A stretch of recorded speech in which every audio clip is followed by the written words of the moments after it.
오늘 부활주일에 하나님 앞에 오신 우리 모든 성도님들 진심으로 환영합니다. 예수님의 부활은 나의 부활입니다 하는 제목으로 말씀을 전하겠습니다. 우리 찬송가 492장에 보면 잠시 세상에 내가 살면서 하는 찬송이 있습니다. 이 찬송은 찰스 가브리엘 목사님이 작사 작곡을 했습니다.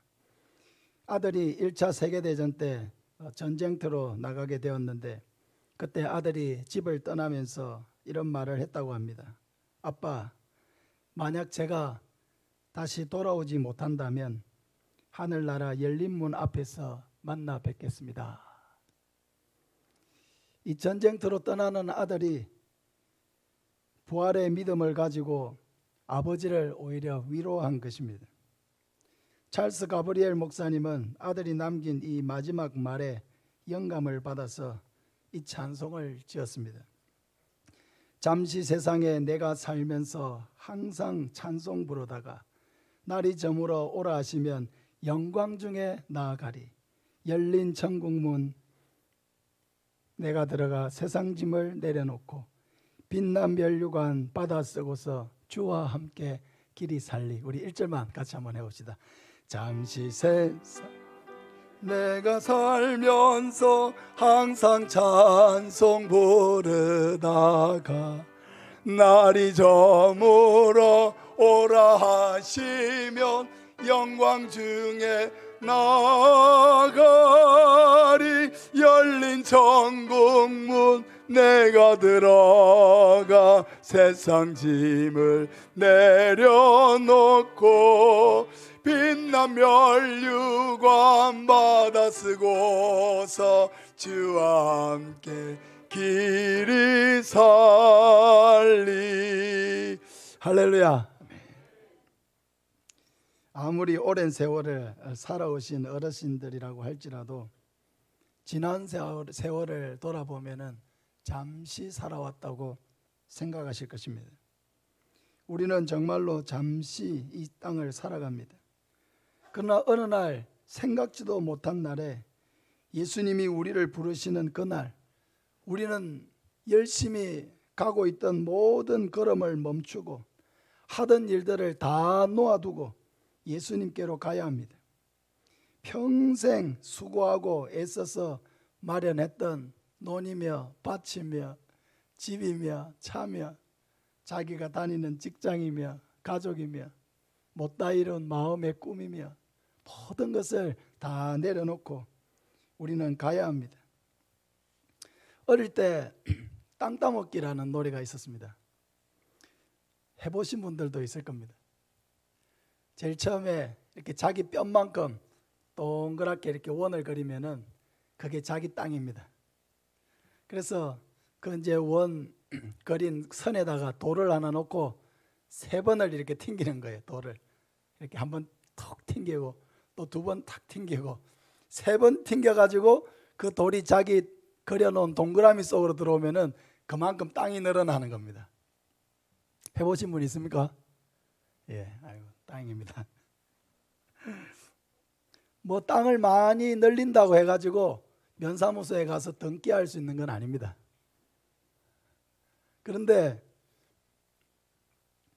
잠시라도 내 땅을 가지는 재미가 쏠쏠합니다. 친구들하고 이렇게 여러 가지 게임을 하면 저는 제법 잘하는 편이었습니다. 구슬치기를 해도 따는 날이 많고 딱지치기를 해도 따는 날이 많습니다. 땅 따먹기도 잘했을까요? 못했을까요? 잘했습니다. 땅 따먹기를 얼마나 열심히 하냐면은 점심시간도 잊어버리고 땅 따먹기를 합니다. 얼마나 집중해가지고 막 어떻게 쓰든지 한 뼘이라도 땅을 더 늘릴 생각에 집에도 가지 않고 시간이 어떻게 가는지도 모르고 그렇게 땅 따먹기를 열심히 하는 거예요. 근데 그렇게 땅 따먹기를 하니까 막 얼굴이 막 새카매지고 옷은 다 버리고 무릎에는 흙이 많이 묻어있고 뭐 제대로 된 게 없는 거죠. 그래 열심히 땅 따먹기를 하다가 어디선가 익숙한 목소리가 들려옵니다. 동아 밥 먹으러 와라 이렇게 하는 거죠. 누구 목소리일까요? 어머니 목소리죠. 동아, 제가 동아거든요. 우리 형아는 연하고요. 저는 동아입니다.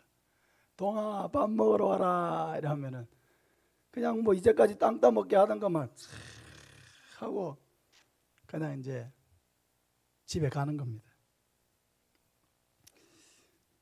땅 따먹기 놀이에 완전히 빠져가지고 막 어떻게든 한 뼘이라도 더 따먹으려고, 다른 사람들보다 한 뼘이라도 더 땅을 늘리려고 그렇게 애를 쓰고, 이 한번 튕길 때 여러분 이 얼마 신중해야 되는지 아세요? 이거?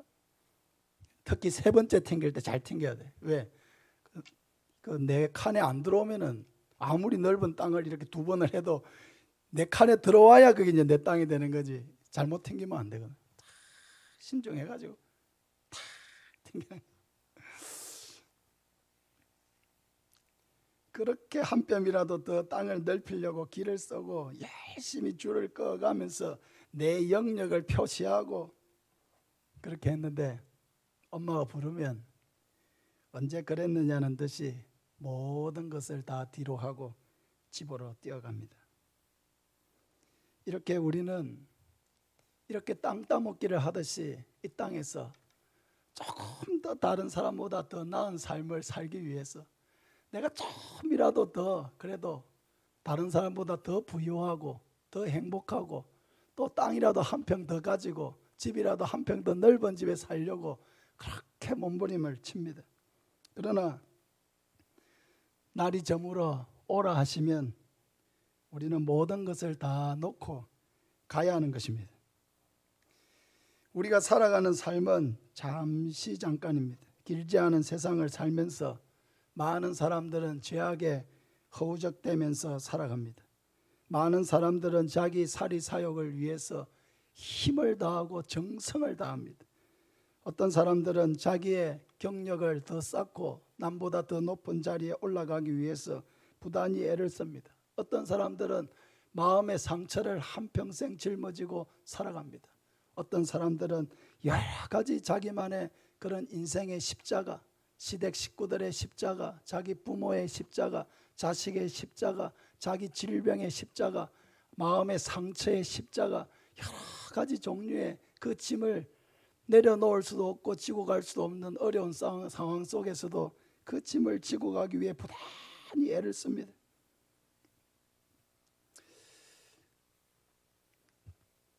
그 모든 삶의 결과는 무엇입니까? 그렇게 열심히 나름대로 살았는데 그 모든 인생이 죽은 후에 하나님이 부르시는 그날 영원한 지옥 형벌에 들어가야 한다면 그 인생이 얼마나 안타까운 인생입니까? 이 세상에서 가장 큰 죄는 우리를 위해 십자가에서 죽으신 예수님을 믿지 않는 죄입니다.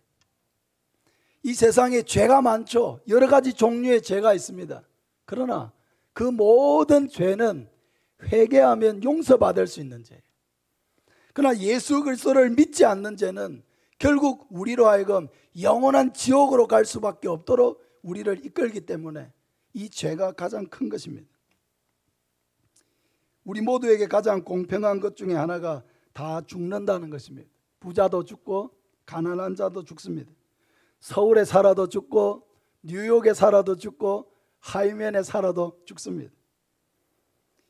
인기가 많아도 죽고 아무도 나를 몰라줘도 죽습니다. 그러나 죽음 후에 어떠한 세상을 맞이하느냐 하는 것은 오직 살아있을 때 결정되는 것입니다. 말하자면 살아있는 것 자체가 하나님께서 우리에게 기회를 주시는 것입니다. 어떤 기회입니까? 자기 죄를 회개하고 오직 우리를 위해 십자가에서 죽으시고 부활하신 예수 그리스도를 믿을 수 있는 기회입니다. 멸망의 길, 지옥의 길을 걷고 있는 자들을 영생으로 인도할 수 있는 기회입니다. 오직 살아있을 때에만, 살아있는 자들을 위해서만 이런 기회를 사용할 수 있습니다. 구원은 오직 우리를 위해 십자가에 죽으시고 부활하신 예수 그리스도를 믿는 자들에게 주시는 하나님의 선물이라는 것을 믿으시길 바랍니다. 그러므로 우리의 믿음에 있어서 예수님의 부활은 매우 중요한 것입니다. 만약에 예수님이 우리를 위해 십자가에서 죽으셨지만 부활하지 않으셨다고 하면은 우리도 우리의 인생이 다 죽음으로 끝나버리는 것입니다. 그러나 예수님이 죽은 자 가운데서 부활하셨기 때문에 예수님을 믿는 우리 모두도 예수님과 같이 부활에 동참할 수 있다는 분명한 믿음과 확신을 가질 수가 있게 되는 것입니다. 그러면 우리가 어떻게 이 부활을 확실하게 믿을 수 있습니까? 첫째로 예수님의 부활은 분명한 역사적인 사건이기 때문에 믿을 수가 있는 것입니다. 오늘 본문 3절부터 다시 한번 보면 내가 받은 것을 먼저 너희에게 전하였노니 이는 성경대로 그리스도께서 우리 죄를 위하여 죽으시고 장사 지낸 바 되셨다가 성경대로 사흘 만에 다시 살아나사 게바에게 보이시고 후에 12 제자에게와 그 후에 500여 형제에게 일시에 보이셨나니 그 중에 지금까지 대다수는 살아있고 어떤 사람은 잠들었으며 그 후에 야고보에게 보이셨으며 그 후에 모든 사도에게와 맨 나중에 만삭되지 못하여 난 자 같은 내게도 보이셨느니라. 예수님은 십자가에 못 박혀서 완전히 죽으셨습니다. 예수님이 완전히 죽으셨다는 증거는 두 가지가 있습니다. 하나는 예수님이 십자가에 죽으셨을 때 로마의 군병이 예수님의 옆구리에 창을 찔렀는데 요한복음 19장 34절에 보면은 물과 피가 쏟아져 나왔다고 그랬습니다. 예수님의 죽으심으로 인해 예수님의 피가 적혈구는 아래로 가라앉고 그 맑은 혈장 성분인 그 혈장 성분은 위로 이렇게 분리가 되어서 육안으로는 물과 피가 나오는 것처럼 보였을 것입니다. 이것은 예수님이 완전한 죽으셨다라고 하는 것을 과학적으로 보여주는 증거입니다. 또 하나는 로마의 군병이 십자가에 달리신 예수님의 무릎을 깨뜨리지 않았다는 것입니다. 십자가역에 처한 사람은 혹시 죽지 않았을 경우에 도망갈 수도 있잖아요. 깨어나서 도망갈 수도 있다, 탈출할 수도 있다라고 생각을 했기 때문에 그 십자가에 매달린 제수들의 무릎을 그 로마의 군병은 망치로 깨뜨렸습니다. 다리를 부러뜨리는 것이죠.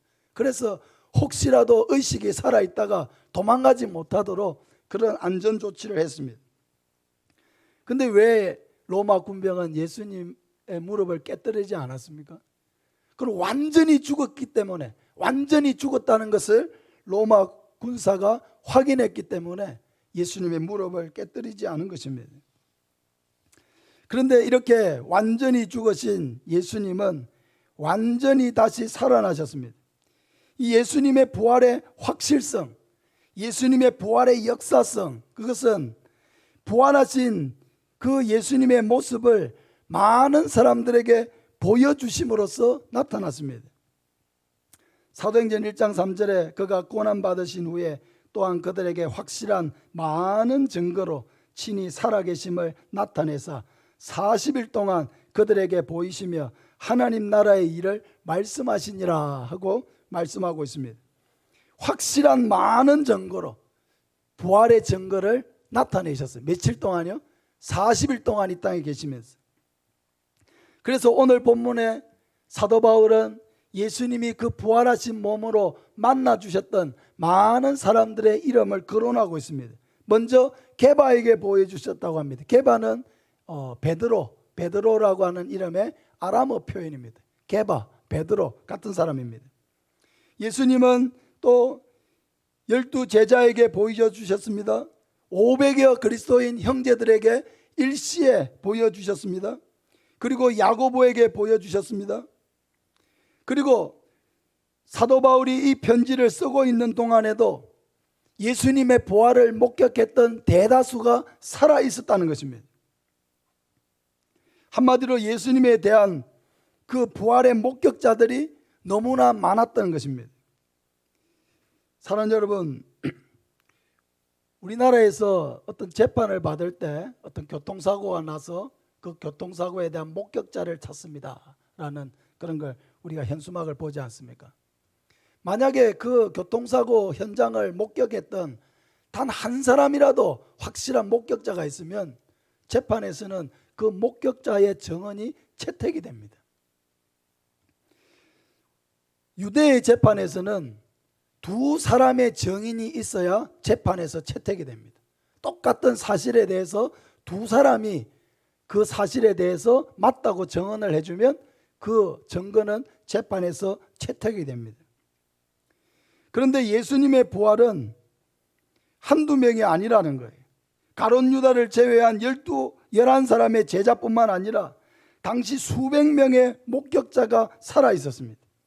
그리고 이 편지를 쓰고 있는 사도 바울 역시도 부활의 생생한 목격자였습니다. 사도 바울이 어떤 사람입니까? 핍박자였잖아요. 그는 부활을 믿는 성도들을 핍박하는 사람이었습니다.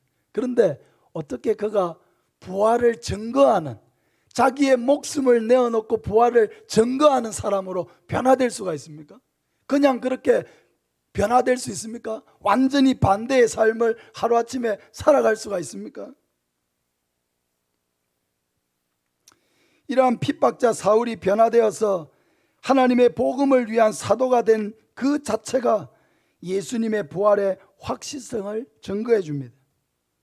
부활하신 예수님이 이 사울을 직접 만나주지 않으셨다면 이 사울, 핍박자 사울은 결단코 변화될 수 있는 사람이 아니었습니다. 그래서 사도 바울이 이렇게 고백하지 않습니까? 맨 나중에 만삭되지 못하여 난 자 같은 내게도 보이셨느니라. 사도 바울이 부활하신 예수님을 만난 것은 예수님의 부활 사건이 있은 지 약 4년이 지난 후였습니다.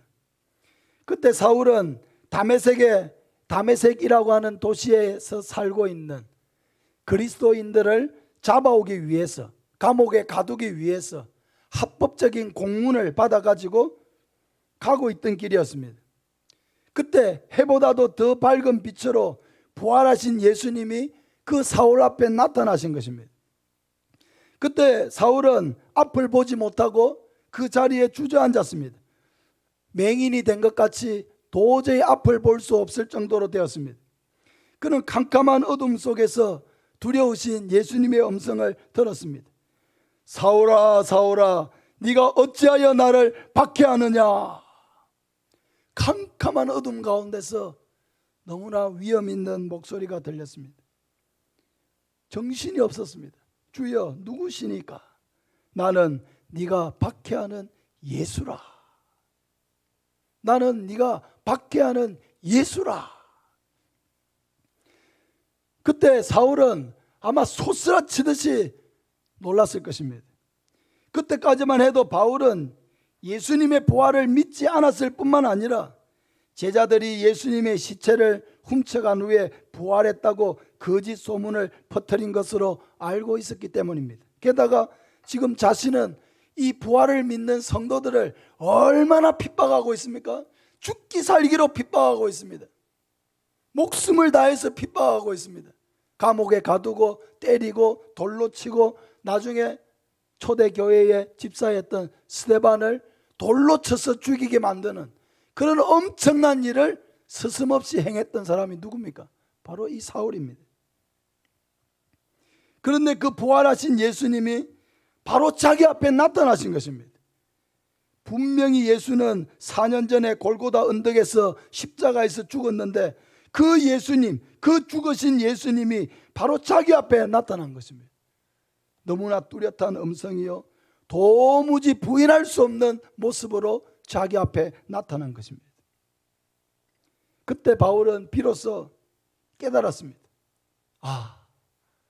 예수님의 부활은 지어낸 이야기가 아니라 사실이구나.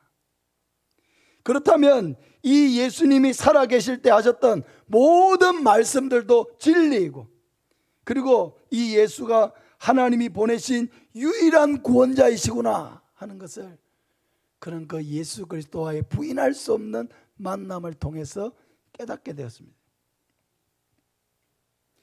예수님의 부활을 증거하는 사도 바울의 이 증언에 확신이 차 있는 것은 바로 자신이 부활의 목격자였기 때문입니다. 할렐루야. 이 부활의 목격자는 이뿐만이 아닙니다. 예수님은 부활하신 후에 그 새벽에 예수님의 무덤가에 찾아왔던 막달라 마리아와 다른 마리아에게 예수님을 보여주시고 만나주셨습니다. 예수님은 또 누가복음 24장에도 보면 엠마오라고 하는 마을로 가고 있던 두 제자, 이 제자는 11제자가 아닌 또 다른 제자입니다. 두 제자에게 나타나셨습니다. 예수님은 그들과 함께 그 부활하신 몸으로 그들과 함께 길을 가시면서 구약 성경에 자기에 관하여 기록된 모든 말씀들을 설명해 주셨습니다. 처음에 그들은 그게 무슨 말씀인지 잘 깨닫지 못했습니다. 그리고 그들 옆에 있는 분이 부활하신 예수님이라는 사실도 잘 깨닫지 못했습니다. 그러나 나중에 그들은 바로 부활하신 예수님이 자기들과 함께 계셨던 것을 알게 되었습니다. 그리고 예수님은 의심 많은 도마도 만나 주셨습니다. 처음에 예수님은 도마가 없는 10제자에게 나타나셨는데 나중에 도마가 들어왔는데 제자들이 우리가 예수님을 만났다, 예수님을 만났다고 막 하니까 도마가 뭐 예수님을 만났다고? 예수님이 죽으셨는데 그 예수님을 만났다고? 나는 그 손에 그 못자국에 손을 넣어보지 아니하고 옆구리에 내 손을 넣어보지 않고는 도무지 나는 믿지 못한다. 도마는 단호하게 그렇게 말했습니다.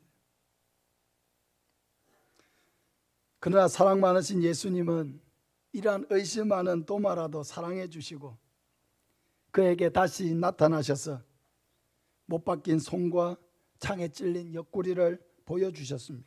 그리고 예수님은 도마에게 말씀하셨습니다. 요한복음 20장 29절에 너는 나를 본고로 믿느냐? 보지 못하고 믿는 자들은 복되도다 하시니라. 할렐루야. 너는 나를 본고로 믿느냐? 보지 못하고 믿는 자들은 복되도다. 우리는 예수님의 부활에 대한 직접적인 목격자는 아닙니다. 그래서 어떤 사람은 도마처럼 말을 할지도 모릅니다. 내가 그의 손에 못자국을 보며 내 손가락을 그 못자국에 넣으며 내 손을 그 옆구리에 넣어보지 않고는 믿지 아니하겠노라. 많은 사람들이 아직도 예수님의 부활이 거짓이라고 하면서 믿지 않는 사람들이 있습니다. 좋습니다. 여러분, 예수님의 부활이 거짓이라고 한다면 그 거짓이라는 증거를 한번 찾아와 보시기를 바랍니다. 역사상 예수님의 부활이 거짓이라고 믿고 또 그렇게 기독교를 파괴하려고 노력했던 많은 사람들이 오히려 예수님의 부활을 연구하다가 이 예수님의 부활이야말로 도무지 의심할 수 없는 역사적인 사건이라는 것을 깨닫고 오히려 예수님의 부활을 열심히 증거하는 그런 사람으로 변화된 일이 많이 있습니다. 믿지 않는 것은 자유입니다. 그러나 그 믿지 않음에 대한 책임은 다 자신이 져야 합니다. 그것은 바로 불과 유황이 타는 영원한 지옥, 둘째 사망에 던져지는 것입니다. 예수님의 부활은 결단코 은밀하게 어딘가에서 몰래 일어난 사건이 아닙니다. 예수님은 수많은 사람들에게 친히 부활하신 몸을 보여주셨고 그 못 박힌 손에 손을 넣어보라고 하셨고 창에 찔린 그 옆구리에 손을 넣어보라고 하셨습니다. 그리고 말씀하십니다. 믿음 없는 자가 되지 말고 믿는 자가 되라. 할렐루야. 우리 한번 따라합시다. 믿음 없는 자가 되지 말고 믿는 자가 되자. 사랑하는 여러분, 믿음 없는 자가 되지 말고 믿는 자가 되시기를 바랍니다. 기독교가 어떻게 이 전 세계의 기독교로 진리로 발전할 수가 있었습니까? 기독교는 도무지 상황적으로 볼 때는 이미 역사상 2000년 전에 사라져야 되는 종교입니다. 왜냐하면 250년 동안 로마에서 엄청난 박해를 가했거든. 313년에 기독교가 로마에서 국교로 공인이 되었는데 그 전까지는 기독교는 박해받는 종교였습니다. 그때까지 10명의 황제가 바뀌게 되는데 그 10명의 황제들이 자기를 우상화하기 위해서 내가 로마의 황제가 신이다, 나 말고는 신이 없다, 자기를 숭배하게 만들기 위해서 로마 황제가 아닌 예수 그리스도를 믿는 기독교를 얼마나 많이 여러분 박해했는지 모릅니다. 250년을 박해했다면 여러분 믿을 수 있습니까?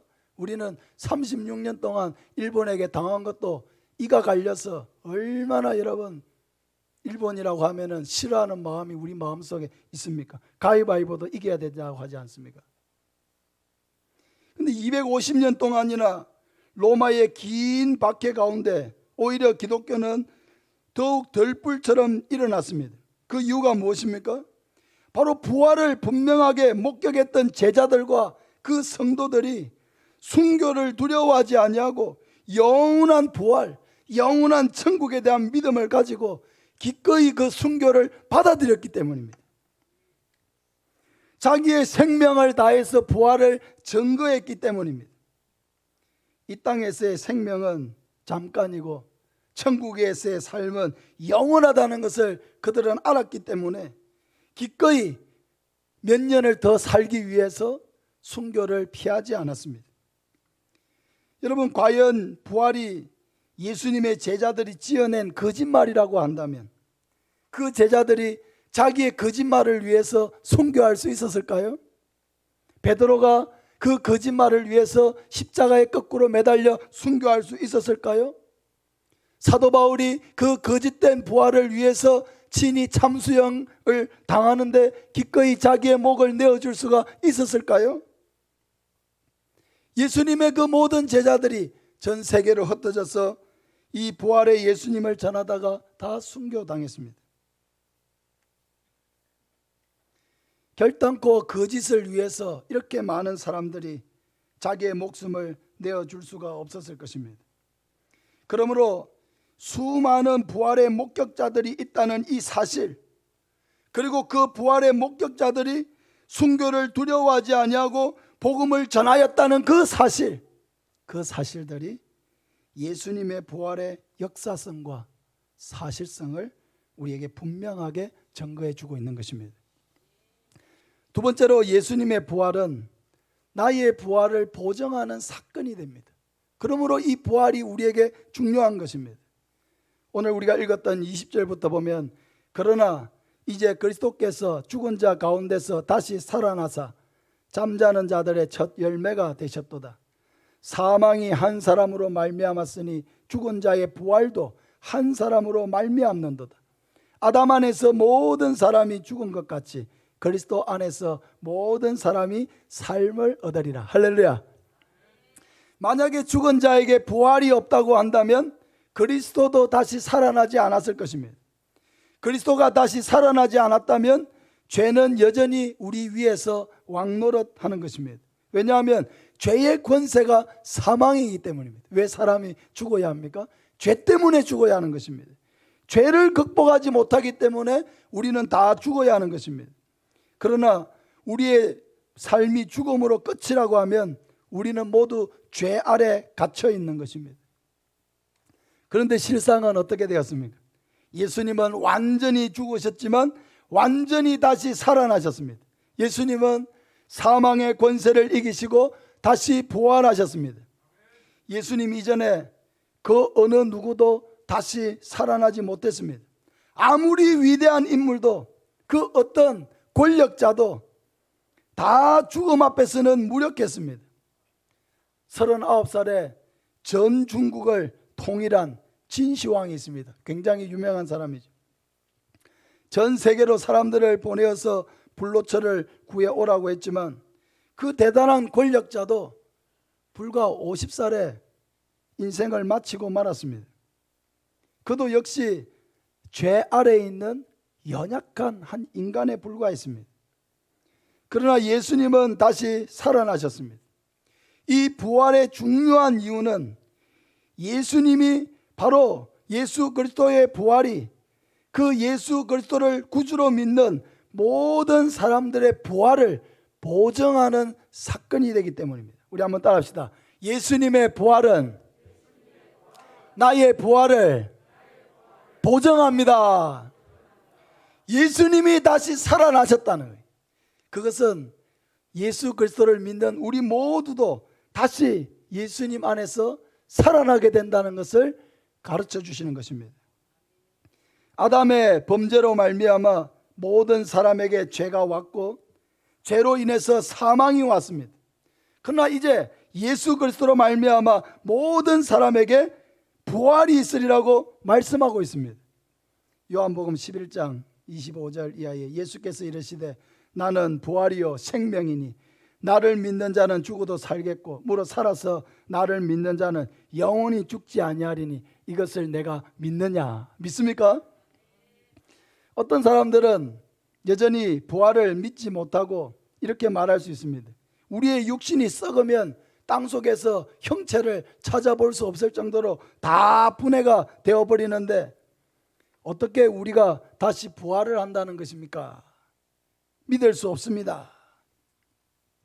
그래서 사도 바울은 우리의 부활을 하나의 씨앗에 비유하고 있습니다.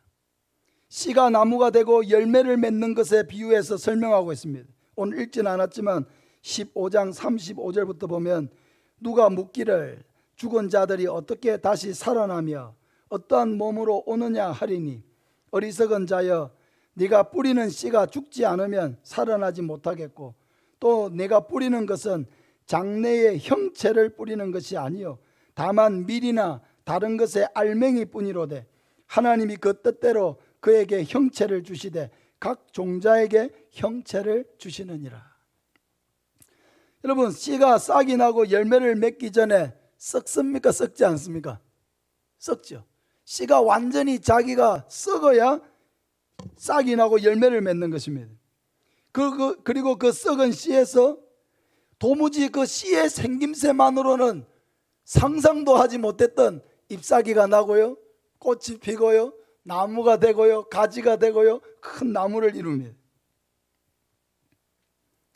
하나님께서 각각의 씨에게 그 씨가 썩지만은 그 씨에게 뭘 주신다고요? 형체를 주시고 자라게 하시고 열매를 맺게 하신다는 것입니다. 우리의 부활도 마찬가지라는 것이죠. 우리의 육체가 죽고 썩어버리고 해체가 되기 때문에 다시는 부활할 수 없다라고 하는 것은 그건 우리 사람의 생각이에요. 이것은 하나님의 능력을 알지 못하는 무지에서 나온 생각입니다. 우리는 완전히 썩을지라도 그 후에 하나님이 우리 각자에게 부활의 형체를 주셔서 영원히 하나님 나라에서 살게 하신다는 그 약속을 믿으시기를 바랍니다. 42절부터 보면 죽은 자의 부활도 그와 같으니 썩을 것으로 심고 썩지 아니할 것으로 다시 살아나며 욕된 것으로 심고 영광스러운 것으로 다시 살아나며 약한 것으로 심고 강한 것으로 다시 살아나며 육의 몸으로 심고 신령한 몸으로 다시 살아나나니 육의 몸이 있은즉 또한 뭐의 몸도 있느니라? 영의 몸도 있느니라. 우리의 육신은 썩을 것입니다. 그러나 썩지 않을 부활의 몸으로 다시 살아날 것입니다. 욕된 것으로 심는다는 것은 천한 모습으로 죽는다는 것입니다. 우리의 육신은 심히 천한 모습으로 죽지만 우리의 부활은 영광스러운 모습으로 나타날 것입니다. 우리의 육신은 병들고 약하고 죽습니다. 우리의 육신은 약하여서 죽게 되지만 강한 부활의 몸으로 다시 살아날 것입니다. 육체로는 묻히지만 영의 몸, 부활의 몸을 입고 다시 살아나게 될 것입니다. 땅에 속하였던 우리의 육신은 누구에게서 물려받았습니까? 아담으로부터 물려받았습니다.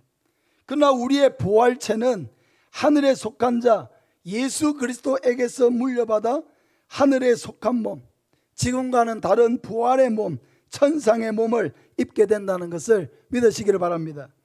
53절부터 보면 이 썩을 것이 반드시 썩지 아니할 것을 입겠고 이 죽을 것이 죽지 아니함을 입으리로다. 이 썩을 것이 썩지 아니함을 입고 이 죽을 것이 죽지 아니함을 입을 때에는 사망을 삼키고 이기리라고 기록된 말씀이 이루어지리라. 사망은 우리의 육신을 삼킵니다. 아무리 죽지 않으려고 발부등을 치고 몸부림을 쳐도 사망은 우리를 결국 삼키는 것입니다. 그러나 예수님이 부활하심으로 말미암아 예수님의 부활이 오히려 사망을 삼켜버렸습니다. 우리도 부활하는 날 죄에 대해서 죽음에 대하여 완전한 승리를 얻게 될 줄로 믿습니다. 그러므로 성도는 이 부활에 대한 확실한 믿음을 가짐으로 해서 더 이상 죽음을 두려워하지 아니하고 언제 하나님께서 나를 부르시더라도 그 영원한 천국을 바라보면서 그 천국에 들어갈 것을 믿고 담대하게 살아갈 수가 있게 되는 것입니다. 이 세상에서 가장 불쌍한 사람은 죽어야 하는데 죽고 나서 갈 곳이 없는 사람입니다. 이 세상에서 가장 불쌍한 사람은 교회를 옆에 두고 지옥에 가는 사람입니다.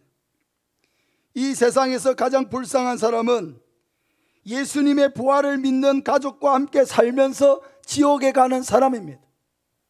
이 세상에서 가장 불쌍한 사람은 이 영원한 부활의 소망을 가지고 살아가는 친구를 옆에 두고 있으면서도 영원한 지옥에 가는 사람입니다. 사랑하는 여러분, 오늘이 우리 인생의 마지막 날이라고 한다면 여러분은 천국에 갈 확신이 있습니까? 영원한 부활에 대한 확신이 여러분의 마음속에 있습니까? 오늘 밤에 하나님께서 나를 부르신다면 여러분은 천국에서 눈을 뜰 확신이 있습니까? 나는 부활이요 생명이니 나를 믿는 자는 죽어도 살겠고 무려 살아서 나를 믿는 자는 영원히 죽지 아니하리니 네가 이것을 믿느냐? 여러분 이것을 믿습니까? 예수님이 나의 죄를 위하여 십자가에서 죽으시고 부활하신 것을 믿습니까? 그 예수님이 십자가에 죽으심으로 나의 모든 죄를 씻어주시고 내 모든 죄값을 다 담당해 주시고 그의 부활로 말미암아 나도 영원한 천국에 부활의 몸으로 가게 하신다는 것을 믿습니까? 이 믿음이 있는 사람은 예수님의 부활이 나의 부활이 되어서 언제 하나님께서 나를 부르시더라도 낮이든 밤이든 길을 갈 때든 언제든 하나님이 나를 부르시더라도 영원한 천국에서 하나님과 함께 살게 될 것을 믿으시기를 바랍니다.